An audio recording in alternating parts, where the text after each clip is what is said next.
नमस्कार मेरे प्यारे दोस्तों, पीएनएस परिवार में मैं पूजा सिंह आपका हार्दिक स्वागत करती हूँ। कैसे हैं आप सभी लोग? आशा करती हूँ मन लगा के अपनी पढ़ाई कर रहे होंगे। ये वीडियो फुल डेडिकेटेड है डीएसएसबी 2024 के लिए, टीजीटी हिंदी, टीजीटी पीजीटी दोनों, और यूपी टीजीटी पीजीटी। उसके बाद आपका जो एलटी है, जीआईसी प्रवक्ता के लिए, एलटी के लिए वैकेंसी आने वाली है।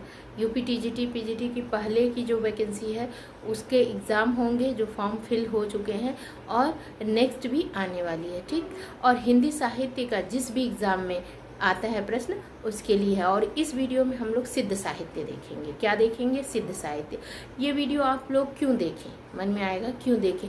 तो सबसे महत्वपूर्ण है कि जब कभी हमारा मन बुक रीडिंग करते करते ये मन में आता है कि कैसे कुछ और जाने, कुछ और पढ़ें, तो आप लोग रिवीजन के तौर पे पढ़ सकते हैं, देख सकते हैं, और जो चीज़ पढ़े हैं उसको चलते फिरते वॉकिंग करते किसी भी टाइम पे अगर मन करे तो रिवीजन कर सकते हैं।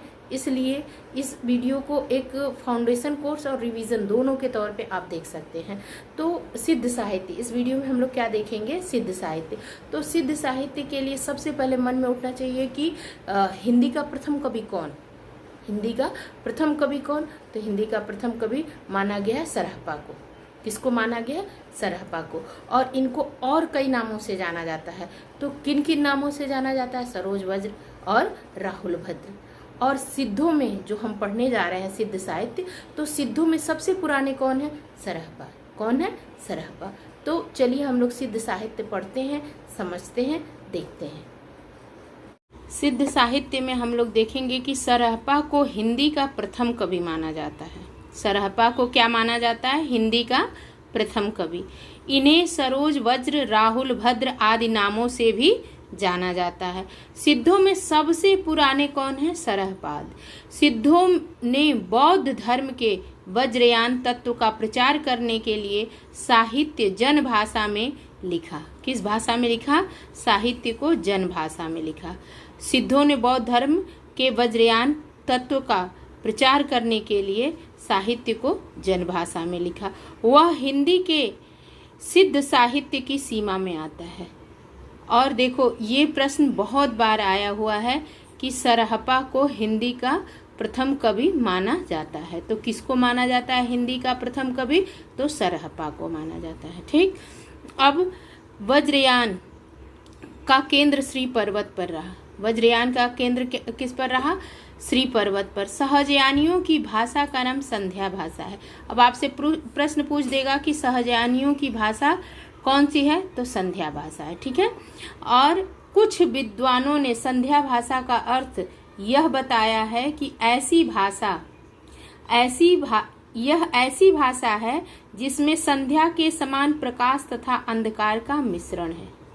संध्या भाषा का क्या अर्थ बताया है? कि यह ऐसी भाषा है जिसमें संध्या के समान, मतलब शाम जब होती है, दिन ढलता है, तो थोड़ा प्रकाश रहता है, थोड़ा अंधकार, तो इसका मिश्रण है। यानी ज्ञान के आलोक से उसकी सारी बातें स्पष्ट हो जाती हैं। कुछ विद्वानों ने संध्या भाषा का अर्थ अभिसंधि या अभिप्राय युक्त वाणी बताया है। पंडित विधुशेखर शास्त्री ने बताया कि मूल शब्द संध्या भाषा नहीं है, बल्कि संध्या भाषा रहा होगा। ज्योतिरीश्वर ठाकुर रचित वर्ण रत्नाकर। अब वर्ण रत्नाकर किसकी है? ज्योतिरीश्वर ठाकुर की। तो नामक 14वीं शताब्दी के मैथिली ग्रंथ में, अब ज्योतिरीश्वर ठाकुर किस भाषा में? मैथिली भाषा में। 14वीं शताब्दी की 84 सिद्धों के नाम दिए गए हैं। कितने सिद्धों के नाम दिए गए हैं? 84। सहजयानियों को संध्या भाषा का प्रभाव संत कवियों पर भी पड़ा और वे उलटवासियां लिखने लगे। राहुल सांकृत्यायन ने सरहपाद का समय, ये पूछता है, राहुल सांकृत्यायन ने कितना ईस्वी माना? तो 769 ईस्वी स्थिर किया राहुल सांकृत्यायन ने। विनय तोष भट्टाचार्य ने सरहपाद का समय विक्रम संवत कितना माना? 690, यानी ईस्वी 633। आप लोग से पिछले वीडियो में पूछी थी संवत और ईस्वी में कितना अंतर है, ठीक। और स्थिर किया है। इनके लिखे 32 ग्रंथ बताए जाते हैं, जिनमें दोहा कोश प्रसिद्ध है। इनके कितने ग्रंथ बताए जाते हैं? 32 जिसमें दोहा कोश सबसे प्रसिद्ध है। महोपाध्याय हरप्रसाद शास्त्री द्वारा संपादित बौद्ध गान ओ दोहा में सरहपा और कृष्णाचार्य का दोहा संग्रहित है। महोपाध्याय हरप्रसाद शास्त्री ने बौद्ध गान ओ दोहा में संग्रहित पुस्तक की भाषा को प्राचीन बंगला कहा है और दोहा कोश का संपादन डॉक्टर प्रबोध चंद्र बागची ने किया है। किसने किया है? प्रबोध चंद्र बागची ने। और जो दोहा कोश में तिलोपा, सरहपा, कड़हपा के दोहे संग्रहित हैं। किसके दोहे संग्रहित हैं दोहा कोश में? तिलोपा, सरहपा, कड़हपा के दोहे। सरहपा की जीवन दृष्टि संक्षेप में इस प्रकार है। कैसे है? सहज संयम, पाखंड और आडंबर विनाश, मतलब पाखंड नहीं करना है, आडंबर नहीं करना, गुरु की सेवा करनी है, सहज मार्ग और महासुख की प्राप्ति। अब बच्चन सिंह ने क्या लिखा है?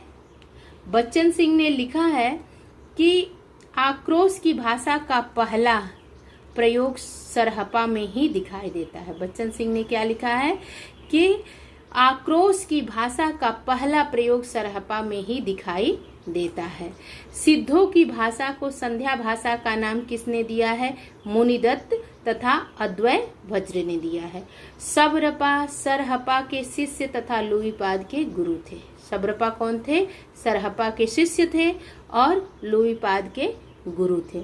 सबरों की वेशभूषा में रहने के कारण इनका नाम सबरपाद पड़ा। इनका जन्म क्षत्रिय कुल में, इनका जो जन्म था वो क्षत्रिय कुल में सन 780 ईस्वी में हुआ था। कब हुआ था? 780 ईस्वी में। चर्यापद सबरपा की प्रसिद्ध पुस्तक है। चर्यापद किसकी प्रसिद्ध पुस्तक है? सबरपा की। चर्यापद एक प्रकार का गीत है जो सामान्यतः अनुष्ठानों के समय गाया जाता है। चर्यापद संध्या भाषा के दृष्टिकूट में लिखी गई है। इनके दोहरे अर्थ होते हैं। सिद्ध साहित्य में दोहा कोश की रचना परिनिष्ठित अपभ्रंश में हुई है तथा चर्यापदों की अवहट्ट में। सिद्धों का दोहा और चर्यापद संत साहित्य में क्रमशः साखी और शब्दी में किंचित रूपांतरित हो गया। लुईपा का जन्म राजा धर्मपाल के शासन काल में सन 773 ईस्वी में एक कायस्थ परिवार में हुआ था। लुईपा सबरपा के शिष्य थे। लुईपा कौन थे? सबरपा के शिष्य। 84 सिद्धों में लुईपा का स्थान प्रथम तथा सबसे ऊंचा माना जाता है। 84 सिद्धों में किसका स्थान प्रथम माना जाता है, ऊंचा माना जाता है? लुईपा का। लुईपा साधना में इतने ऊंचे थे कि उड़ीसा के राजा दारिकपा और उनके मंत्री डेंगिपा इनके शिष्य हो गए। डोम्बिपा का जन्म मगध के क्षत्रिय वंश में 840 ईस्वी के आसपास हुआ था। इनके द्वारा रचित 21 ग्रंथ बताए जाते हैं, जिनमें डोम्बी गीतिका, योगचर्या, अक्षर द्विकोपदेश आदि प्रसिद्ध है। डोम्बिपा विरूपा के शिष्य थे। डोम्बिपा किसके शिष्य थे? विरूपा के। और कड़हपा जो सिद्धों में सर्वश्रेष्ठ विद्वान तथा सबसे बड़े कवि थे। कड़हपा का जन्म कर्नाटक के ब्राह्मण वंश में सन 820 ईस्वी में हुआ था। राहुल सांकृत्यायन के अनुसार कड़हपा पांडित्य और कवित्व में बेजोड़ थे। राहुल सांकृत्यायन के अनुसार, ये आप लोग कोटेशन याद कर लेना कि कड़हपा पांडित्य और कवित्व में बेजोड़ थे। कड़हपा बिहार के सोमपुरी स्थान पर रहते थे तथा जलंधरपा को अपना गुरु बनाया था। ठीक, अब नेक्स्ट वीडियो में हम लोग क्या पढ़ेंगे? जैन साहित्य पढ़ेंगे। ठीक ना? धन्यवाद।